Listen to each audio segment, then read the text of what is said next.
웰다잉은 우리 사회가 함께 고민해야 할 문제로 떠올랐습니다. 하지만 아직까지 제도적으로 미흡한 점도 많습니다. 네, 선진국의 사례를 좀 자세히 알아보고 우리가 나아가야 할 방향에 대해서 짚어보겠습니다. 한국 웰다잉 연구회 권영구 회장 전화로 연결돼 있습니다. 안녕하십니까? 예, 안녕하세요. 네, 먼저 이 안락사와 존엄사 많은 분들이 좀 혼란스러워하는데요. 이 두 용어에 대해서 차이점을 정확히 좀 짚어주시죠. 예, 그러시죠. 그렇습니다. 안락사하고 존엄사는 우리나라뿐만 아니라 외국에서도 상당히 막 혼란스럽게 쓰고 있어요. 그래서 저희들이 생사학이라면 삶과 죽음을 연구하는 학문인데요. 생사학 하는 분야에서는 이 존엄사를 분명하게 이제 정의를 하고 있습니다. 그게 뭐냐면 다르게 얘기하면 존엄사는 자연사라고도 할 수 있는데요. 두 가지 전제 조건이 필요합니다. 하나는 첫째, 의사가 더 이상 치료가 되지 않는다, 더 이상 치료할 수 없다는 거가 분명히 이제 판정이 돼야 되는 거고, 둘째는 본인이 나는 죽음이 찾아왔을 때 자연스럽게 죽음을 맞이하겠다, 기계장치에 억지로 매달려서 연명치료를 받지 않겠다, 자연스럽게 수명이 다하면 죽음을 맞이하겠다는 의사표시를 분명히 했을 때 그 두 가지 조건을 갖췄을 때 이제 존엄사라 그럽니다. 네. 예, 그러니까 안락사도 이제 뭐 고통을 덜어주고 죽음을 단축하는 거를 도와주는 게 안락사인데요. 뭐 적극적으로 하는 적극적인 안락사도 있고 간접적으로 하는 소극적인 안락사도 있고 그렇습니다. 그러나 이제 존엄사는 지금 말씀드린 것처럼 분명한 개념을 가지고 있습니다. 예, 안락사와 존엄사에 약간의 의미 차이가 있었지만 의사와의 치료 불가 판정과 본인의 그런 자연사 의사 표시가 존엄사다 이렇게 말씀해 주셨어요. 예. 자, 우리나라는 아직까지 법원의 결정으로 일부의 존엄사가 인정되는 단계로 알고 있는데 그렇다면 존엄사가 완전히 허용되는 국가가 어디 있습니까? 예, 그것도 지금 그 나라들도 지금 보면은 이제 많이 알려진 나라가 이제 네덜란드를 비롯한 이제 베네룩스 국가들하고 스위스라든가 미국의 오레곤주라든가 이런 데들이 이제 많이 알려져 있고요. 예. 그런데도 사실상 이제 안락사까지를 다 허용하고 있습니다. 그런 데들이. 그래가지고, 그리고 이제 우리 아시아에서는 제일 앞서가는 데가 대만입니다.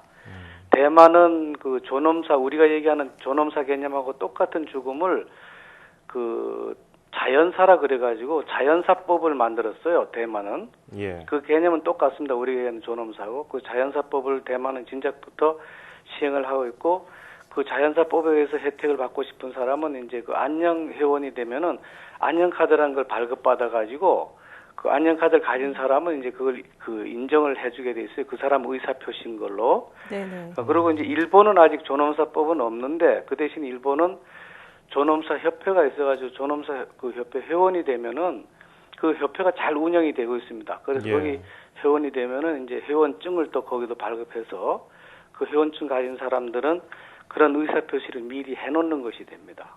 네. 이 존엄사법을 법적으로 규정을 해놓은 나라도 있고 그렇지 않은 나라도 있다는 말씀을 해주셨는데 그렇다면 이 웰다잉을 위해서 제도적 시스템이 어떻게 구축이 돼야 될까요? 예, 이제 두 가지가 굉장히 필요하다고 보는데요. 지금 우리나라 상당히 혼란스러워하는 것은 뭐냐 하면은 이 죽음에 대한 인식이 제대로 안 돼 있어요. 그래서 그 지금 선진국들은 죽음 준비 교육을 학교에서도 하고 사회에서도 하고 다 하는데 우리나라는 지금 제도권에 있는 학교에서도 전혀 그 시행을 못 하고 있어요. 네네. 그래서 이것이 상당히 시급합니다. 그래서 그리고 우리 사회 분위기가 죽음이란 단어도 꺼내는 거를 다들 싫어하기 때문에 이런 사회 분위기부터 이제 바꿔야 되고요. 이제는 탁상 위에 죽음이란 단어가 내놓고 가족들이 사실은 같이 알아야 됩니다. 그래서 웰다잉을 하고 싶어도 가족들이 이해를 못하면 혼자 아무리 뜻을 가지셔도 상당히 어려울 때도 있어요.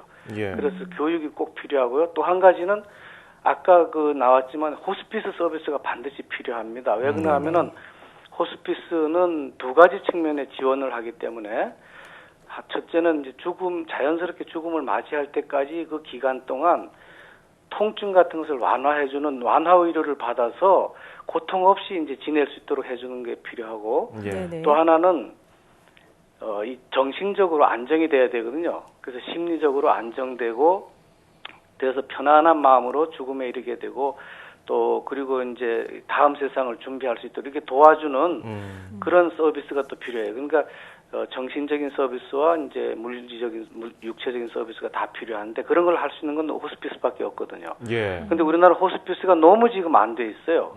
그래서 수가 부족한 겁니까? 예? 수가 부족한 겁니까? 아니면 어떤 서비스에 숫자도 대한 부족하고 질적으로도 부족하고요. 호스피스 서비스도 하려면은 그게 상당히 많은 교육을 받은 사람들이 해야 되거든요. 예. 그래 제대로 할 수 있고 또 그리고 호스피스 서비스는 지금 말씀드린 것처럼 의사들이 완화 의료 해주는 것만 필요한 것이 아니고 정신적으로 반드시 이걸 해줘야 되기 때문에 예. 사회복지사라든가 심리치료사라든가 뭐 그 성직자라든가 여러 분야의 서비스 하는 분들이 네. 같이 팀을 만들어 가지고 두 가지 면에서 서비스를 해야 돼요. 환자 자신하고 네. 환자하고 사별하게 될 가족들을 같이 서비스를 해야 됩니다. 예, 네. 알겠습니다.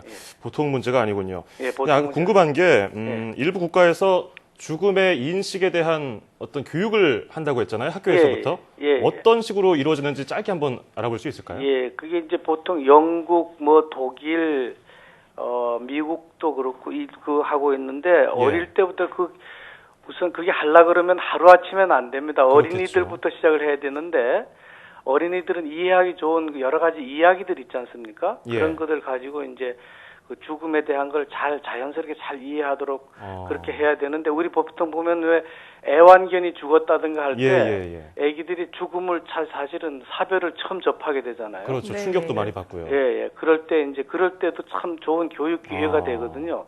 예. 그런 때부터 시작해가지고 그다음에 이제 크기 시작 청소년기는 상당히 죽음에 노출되는 위험이 많습니다. 네. 그렇기 때문에 그때는 안전에 대한 교육에 중점을 두면서 하고 할 수 있어요. 그리고 영국 같은 데서는 그 중고등학교 때 이미 자기 부모가 돌아가셨을 때 부고를 어떻게 알리고 하는 이런 것까지 가르치는 데도 있어요.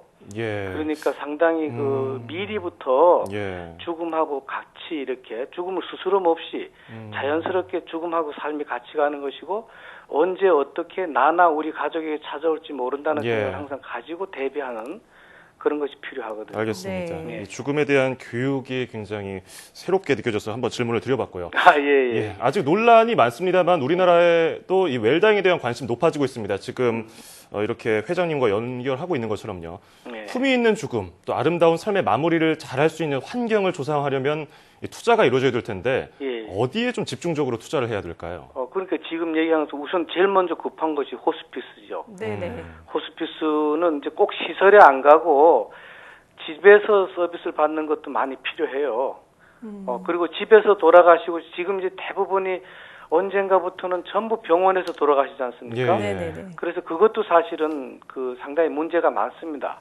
지금 이 짧은 시간에 뭐 말씀드릴 수는 없지만은 문제점들을 굉장히 문제가 많아요. 그래서 가정에서 자기 집에서 편안하게 돌아가시고 싶어하는 분들도 많거든요.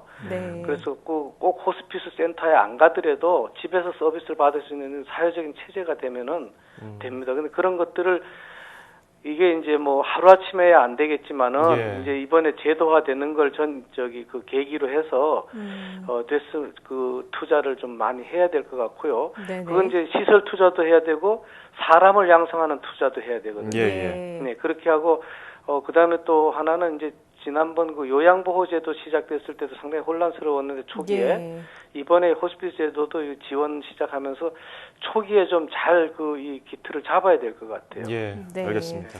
사실 이 사회복지사와 심리치료사 그리고 뭐 성직자가 함께 호스피스에 관련된 서비스를 해줘야 된다라고 말씀을 하셨는데 어떤 프로그램이 운영됐으면 좋겠다고 보십니까? 그런데 주로 이제 방문 상담을 하게 되죠. 이제 환자를.